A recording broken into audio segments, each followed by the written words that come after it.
Welcome to resemblance. Tonight's story follows a woman who uncovers her own family's horrifying plan to succeed her for their selfish desire, forcing her into a challenging battle for survival and justice. I stepped out of my bedroom into the dark hallway and immediately froze when I heard hushed voices coming from the kitchen. My name is Tabitha, and I was completely confused because my parents and my sister Pearl were huddled together whispering rapidly in Spanish. They knew perfectly well that I did not understand a single word of that language, so using it in the middle of the night was a deliberate choice to hide something from me. A chilling sense of malice hung heavily in their muted tones, which triggered my survival instinct to take immediate action. I carefully pulled my phone out of my pajama pocket to secretly record the entire bizarre conversation while holding my breath to avoid making any suspicious sounds. As soon as I successfully crept back into the safety of my room, I forwarded the audio file to my best friend Eden since she is completely fluent in the language. I begged her to translate the recording immediately because the aggressive way my family spoke made my stomach tie into painful knots. Less than a minute passed before my phone vibrated with an incoming call from Eden, who sounded absolutely terrified on the other end of the line. "Tabitha, please leave that house right now," Eden whispered through the receiver with a violently shaking voice. When she finally explained the horrifying reason behind their secret midnight meeting, the blood in my veins turned entirely to ice. If you want to discover how I survived this betrayal and destroyed their wicked plans, please subscribe to our Revenge Mode channel and leave your thoughts in the comments below. The sudden click of the disconnected call left a suffocating silence hovering heavily inside the dark corners of my bedroom. Eden had meticulously translated every single horrifying word from that secret Spanish conversation without sparing any gruesome details. My parents, along with Pearl, were actively securing a highly concentrated liquid anesthetic to render me completely unconscious by the upcoming weekend. Their ultimate goal involved transporting my comatose body to an illicit underground medical facility located far outside the city limits. The corrupt doctors at that hidden clinic planned to forcefully harvest both of my corneas, while I remained entirely paralyzed. They fully intended to transplant my stolen eyes into my brother-in-law Dalton, who desperately required a matching donor to cure his blindness.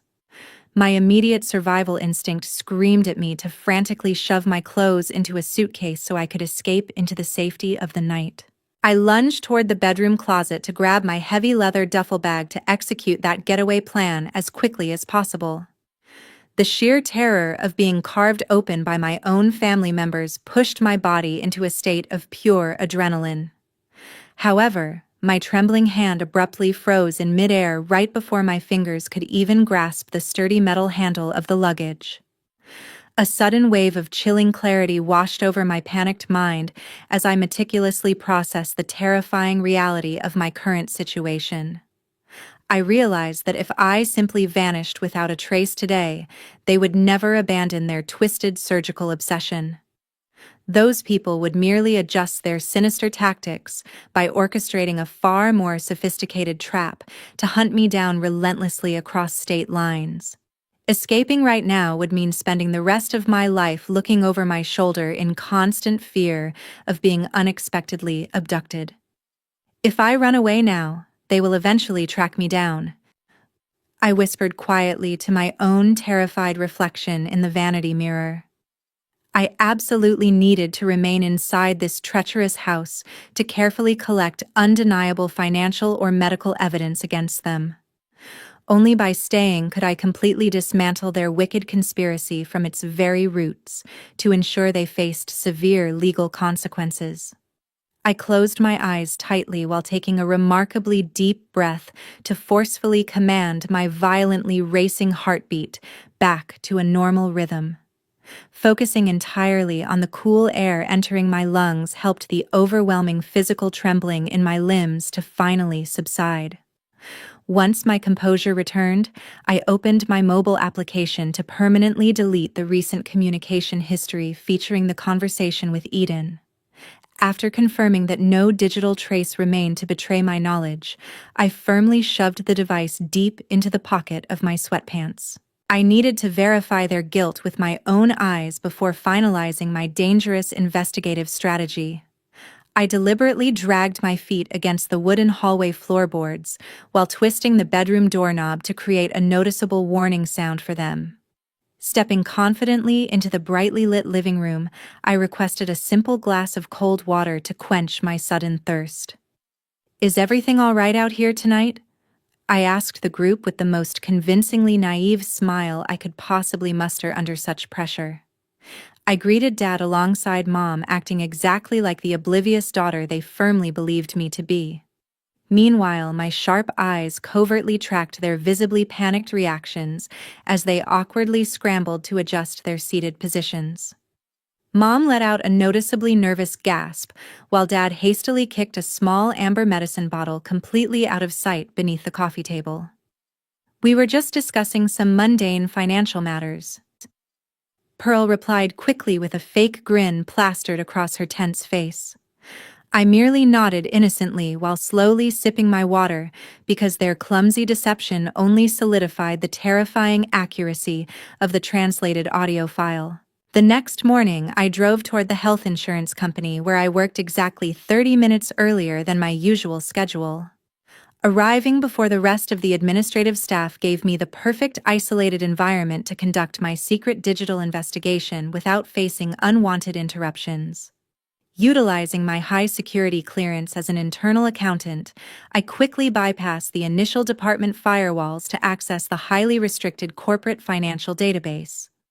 My primary objective involved meticulously tracing the specific medical insurance identification number assigned to Dalton to hunt down any suspicious billing discrepancies or hidden codes.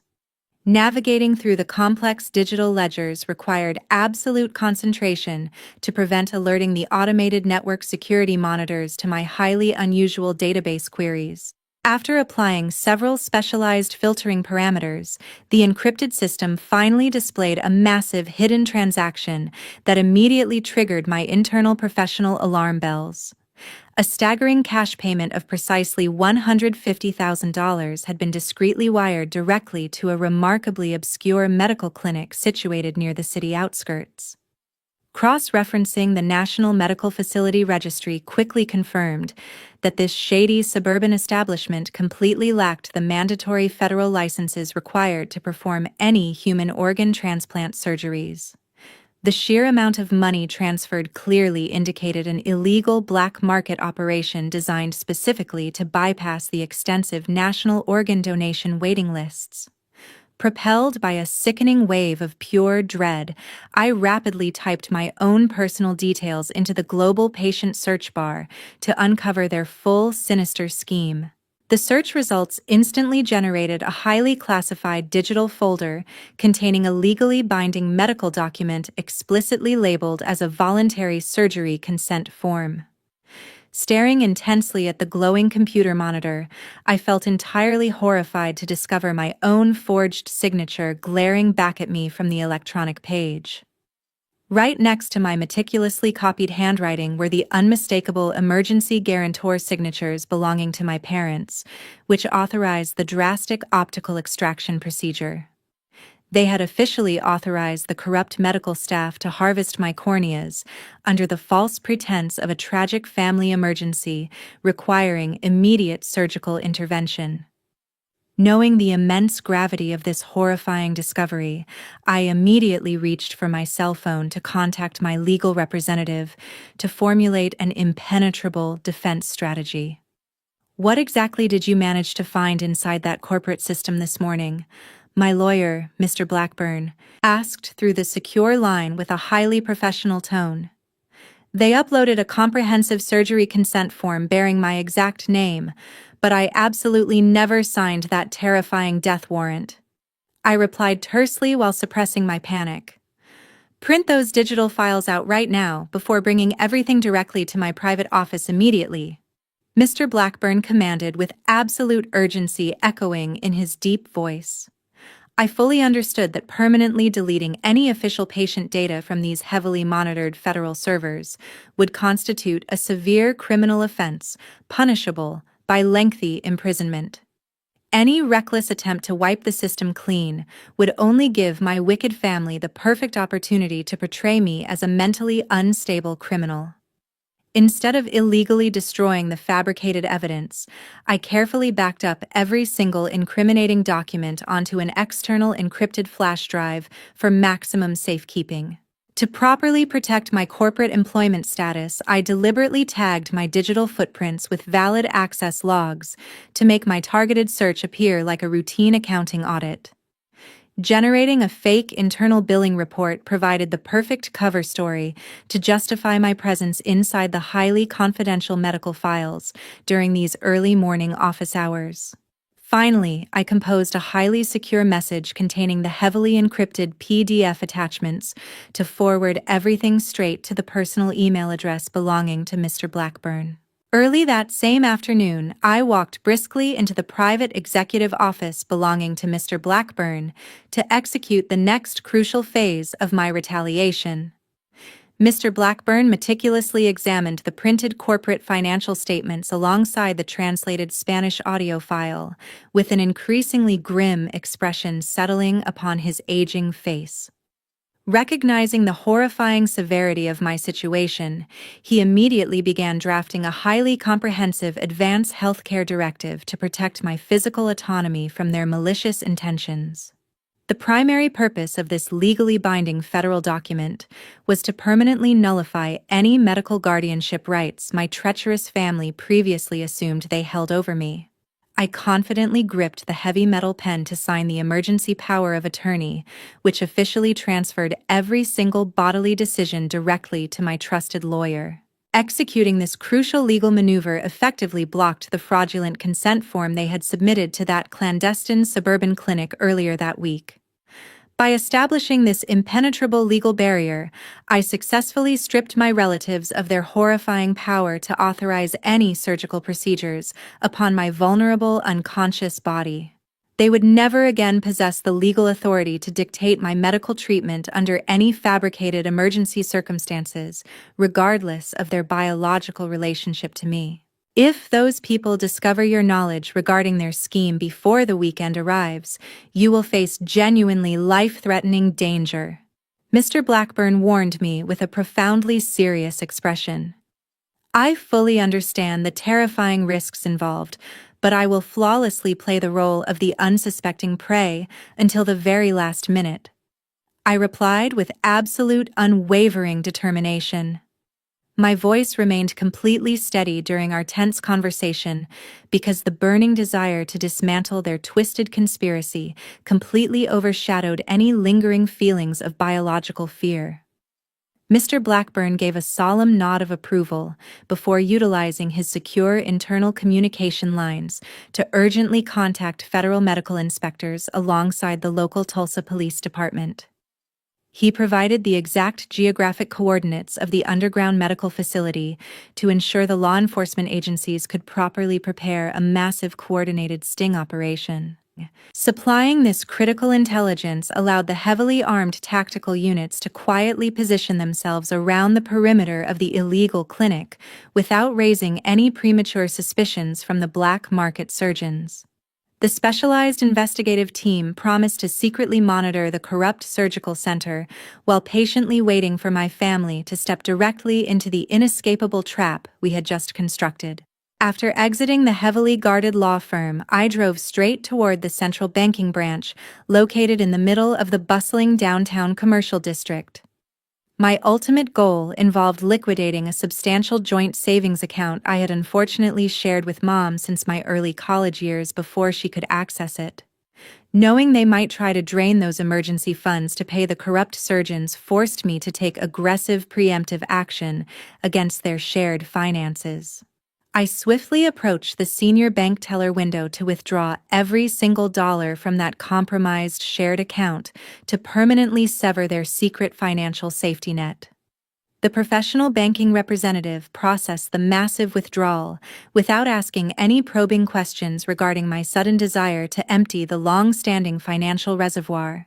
To guarantee their absolute financial ruin, I immediately transferred the massive withdrawn sum into an impenetrable frozen trust fund completely under my sole legal jurisdiction. This devastating financial strike ensured that my wicked family would possess absolutely zero backup resources when their gruesome organ trafficking operation inevitably collapsed later that week. Stripping away their monetary leverage felt incredibly empowering because it successfully trapped them inside a rapidly closing cage of their own malicious making. I walked out of the towering bank building feeling entirely prepared to confront the upcoming weekend gathering with a perfectly calculated survival strategy. Late Friday evening, Mom called my personal mobile device using an unusually sickening sweet tone to practically beg for my mandatory attendance at a special family dinner. Arriving exactly at the requested hour, I walked through the familiar front entrance to discover an elaborately prepared feast waiting upon the formal dining table. The overall atmosphere felt incredibly suffocating due to the undeniable hypocrisy radiating from every single relative seated inside that brightly lit room. Pearl alongside Dalton covertly monitored my every movement while Dad exchanged highly nervous glances with Mom across the roasted turkey centerpiece. Their predatory stares felt exactly like a pack of starving wolves, hungrily sizing up their completely oblivious prey before initiating a brutal slaughter. Taking my assigned seat near the edge of the table, I maintained a perfectly blank expression to conceal the overwhelming disgust churning inside my stomach. Please drink a quick toast to celebrate the upcoming medical procedure that will finally restore vision for Dalton, Pearl suggested with a profoundly fake smile. She forcefully slid a heavy crystal glass filled to the absolute brim with dark red wine directly toward my resting right hand. The suspicious liquid sloshed slightly against the transparent rim, revealing a slightly thicker consistency than normal alcoholic beverages usually possess. The faint chemical odor completely masked by the strong fruity aroma confirmed that a massive dose of liquid sedatives had been dissolved inside my drink. Both of my hands began trembling uncontrollably beneath the solid wooden table, while a deafening heartbeat pounded fiercely against my ringing eardrums. If I swallow even a single drop of this tainted liquid, everything ends tonight, leaving me to wake up trapped inside permanent darkness. I terrifyingly realized to myself. Swallowing the rising lump of pure panic caught within my throat required an immense amount of psychological willpower during those agonizingly silent seconds. Everyone surrounding the table leaned forward slightly with barely disguised anticipation, waiting eagerly for me to consume the dangerously spiked beverage.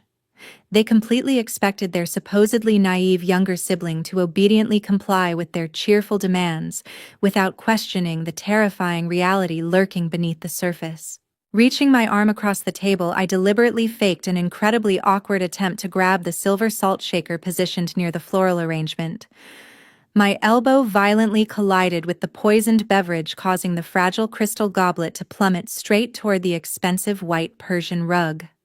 The loud shattering sound echoed sharply throughout the quiet dining room as the dark crimson liquid spread rapidly across the pristine woven fabric. I am so terribly sorry for clumsily dropping that beautiful glass, I stated with absolute coldness without making any effort to clean the resulting mess.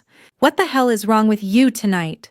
Dad bellowed furiously while completely failing to conceal his massive frustration over their ruined anesthetic plan. His face turned a dangerous shade of crimson because my calculated clumsiness had just destroyed their only viable method of transporting me to the clinic. His sudden, aggressive verbal outburst clearly exposed the raw, violent desperation lurking right beneath their previously welcoming parental facades. Taking immediate advantage of the chaotic situation, I watched Mom drop to her knees in a panicked frenzy to scrub the massive purple stain. I swiftly grabbed my leather handbag from the nearby chair to execute my predetermined exit strategy without offering any further apologies to the flustered group. Citing my supposedly ruined clothing as the perfect excuse to depart, I marched purposefully toward the front door, leaving their sinister gathering completely shattered behind me. Ignoring the frantic demands from Pearl ordering me to sit back down, I stepped out into the freezing night air feeling incredibly victorious. Locking myself securely inside my vehicle, I immediately started the engine to distance myself from that nightmare before they could attempt physical restraint. Their desperate attempt to harvest my organs officially failed, giving the police a perfect opportunity to strike when those monsters scrambled for a backup solution. That exact midnight, I sat completely silently inside my personal vehicle, which remained parked closely against a dark suburban alleyway located exactly 2 residential blocks away from the house belonging to my parents.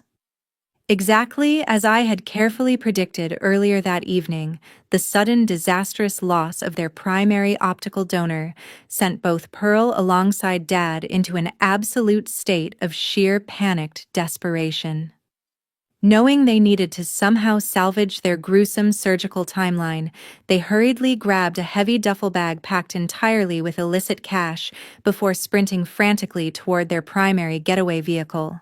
They furiously ignited the powerful engine to speed recklessly toward the hidden underground clinic in a desperate attempt to brutally negotiate an alternative physical solution with those corrupt black market doctors. Remaining completely hidden within the suffocating shadows, I deliberately started my own quiet ignition to actively tail their speeding car from a remarkably safe geographical distance. While carefully maintaining my stealthy nocturnal pursuit, I simultaneously activated a secure mobile application to broadcast my live GPS tracking coordinates directly toward Mr. Blackburn. My trusted legal representative immediately routed this critical geographic intelligence toward the heavily armed tactical police squad, who were already waiting patiently for my ultimate confirmation signal. The frantic chase finally concluded when the fleeing vehicle belonging to Pearl abruptly slammed its brakes directly in front of a massively dilapidated steel warehouse situated deep within the deserted industrial outskirts. Watching the terrified perpetrators rush inside the rusted metallic structure, I swiftly typed a highly concise digital message to the waiting law enforcement authorities. The primary targets have officially entered the illegal medical building, so your tactical units are entirely clear to initiate the immediate breach. I texted with trembling fingers. A few agonizing seconds passed before the digital radio transmitter resting upon my passenger seat suddenly crackled with a deeply authoritative vocal response. Excellent investigative work, Tabitha, but you must remain safely locked inside your vehicle until the surrounding area is completely secured. The commanding police officer instructed firmly. Following his strict verbal directive, the veteran commander immediately ordered his specialized tactical squad to violently shatter the reinforced steel barricades protecting the illicit surgical facility. The deafening sounds of heavy battering rams colliding forcefully against the industrial doors echoed sharply throughout the abandoned neighborhood, while brilliant tactical flashlights pierced the suffocating midnight darkness.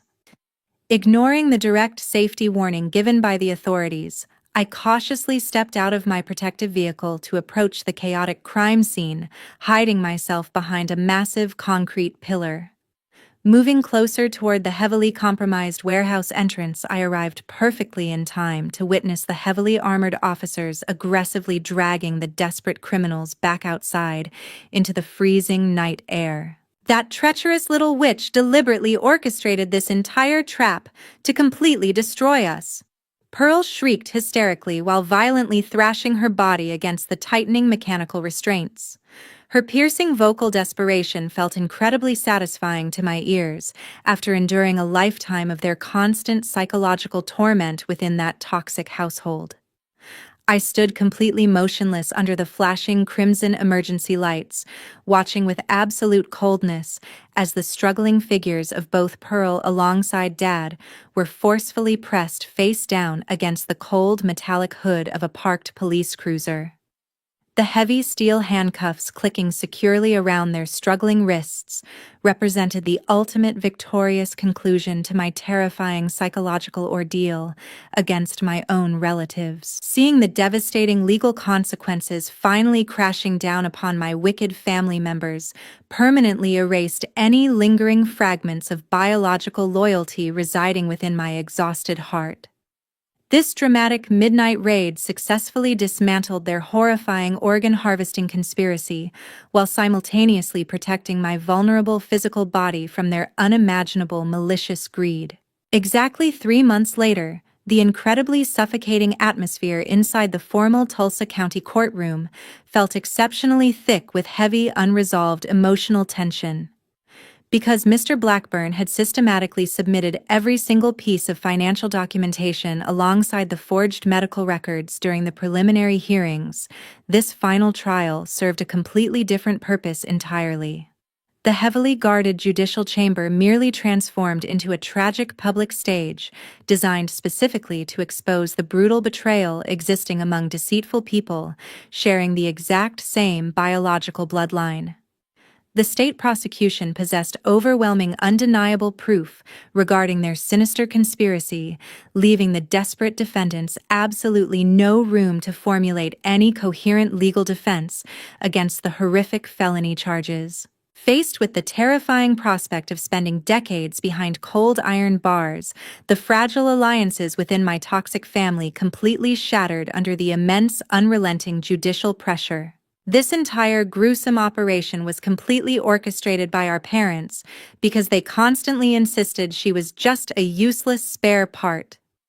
Pearl sobbed uncontrollably while desperately pointing her trembling index finger directly toward Dad in a pathetic attempt to secure judicial leniency. Her piercing wails echoed loudly across the cavernous room, perfectly illustrating the ultimate pathetic collapse of their once unified malicious criminal front. Hearing his favored eldest daughter violently throw him under the proverbial bus caused a furious volcanic reaction to erupt violently from his defensive posture.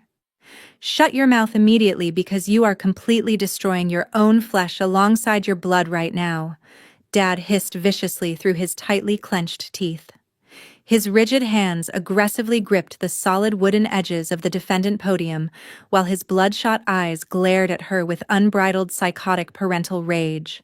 The pathetic sight of these arrogant abusers violently turning against each other provided me with an immense sense of psychological vindication after enduring years of their emotional manipulation. Seated quietly among the sparse crowd in the public viewing gallery, Dalton remained completely motionless with his permanently blinded eyes staring blankly straight ahead into the depressing darkness.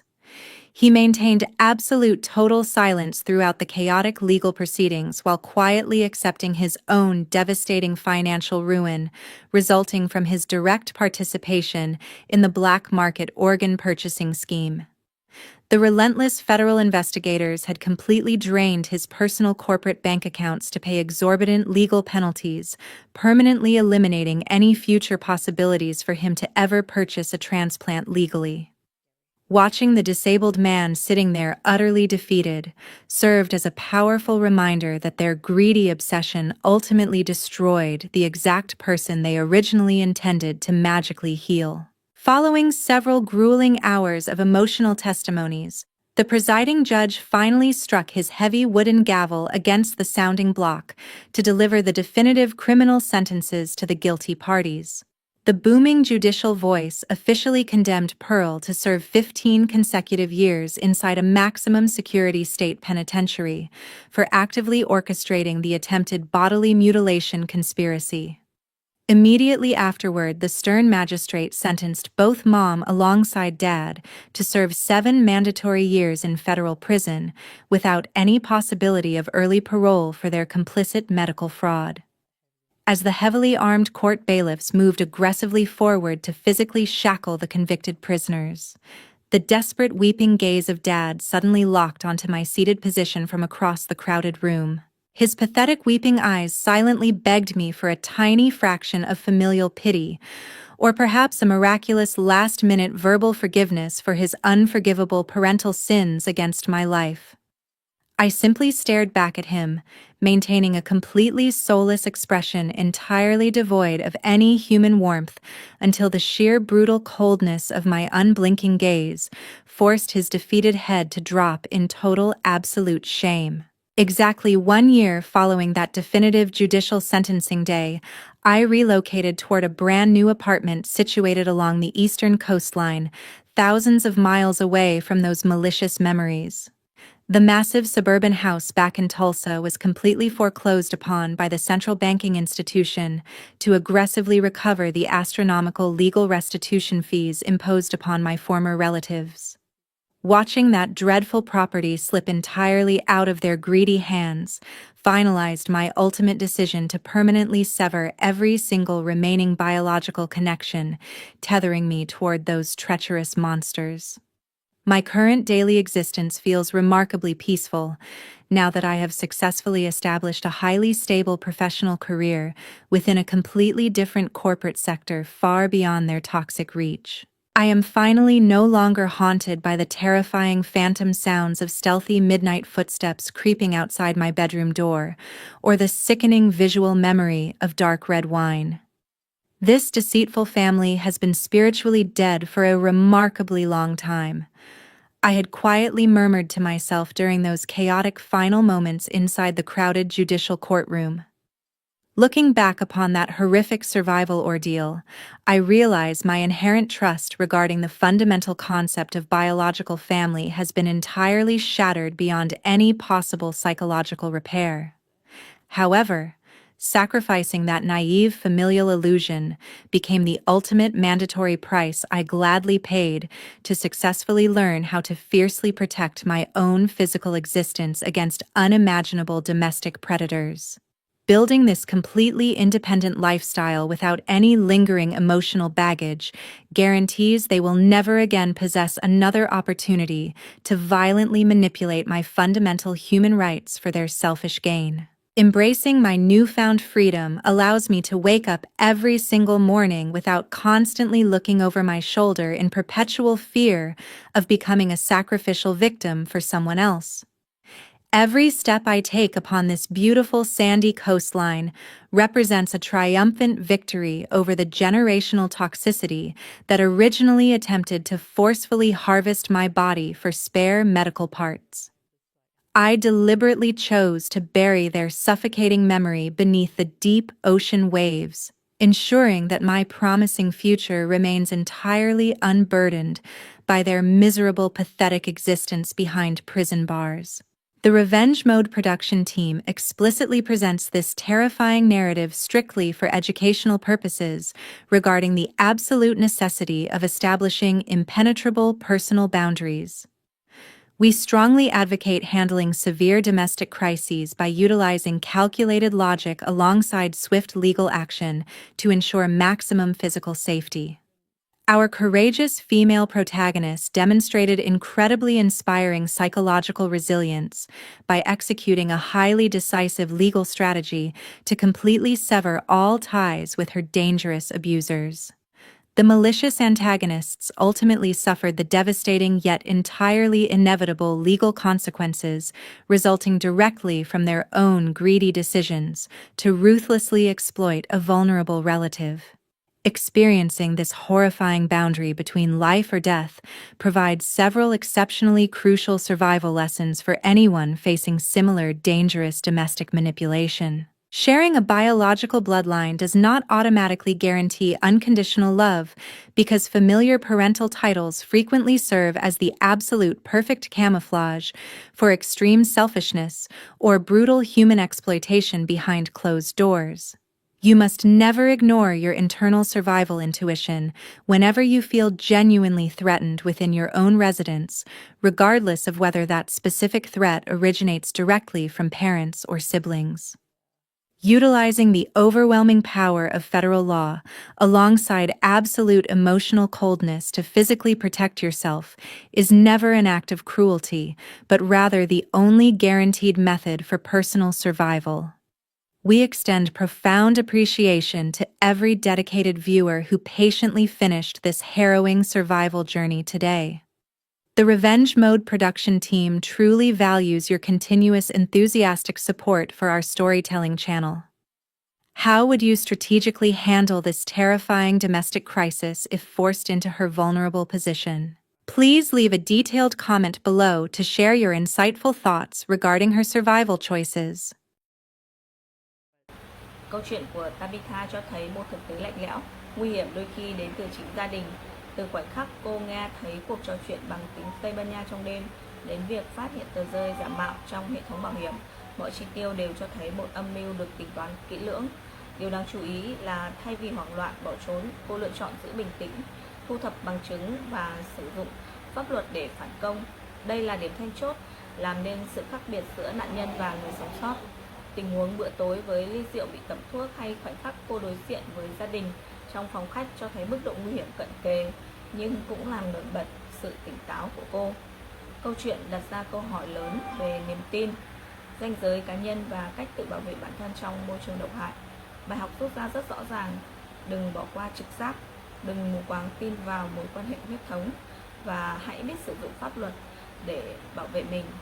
Nếu bạn rơi vào hoàn cảnh tương tự, bạn sẽ lựa chọn bỏ trốn hay đối đầu như Tabitha?